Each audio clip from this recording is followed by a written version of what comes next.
Acalma. É agora. Vai faltando mais um. Ele.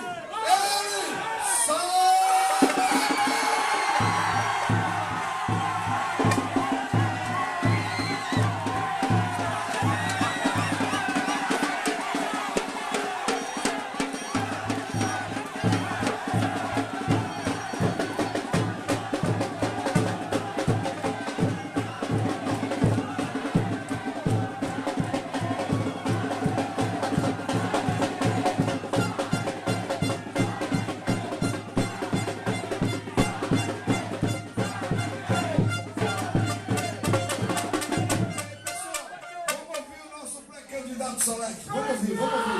Salek, a palavra é sua.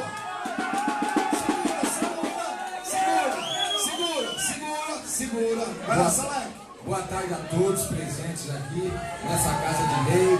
Quero agradecer aqui as autoridades presentes, a minha família, a minha esposa, ao meu filho, em especial ao meu grupo que tem me apoiado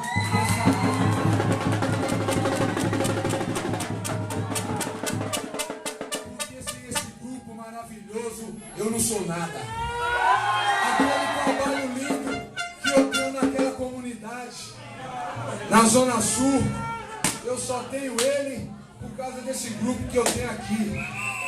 E ele não vai parar não. Aquele projeto vai continuar. Sabe por quê, gente?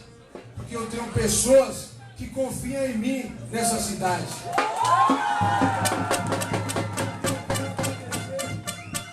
Ao meu presidente João Gomes, amigo maravilhoso, e eu tenho certeza que nós vamos alcançar a vitória, porque nós somos um povo. E o povo é a fala. A voz do povo é a voz da verdade. Uma vitória.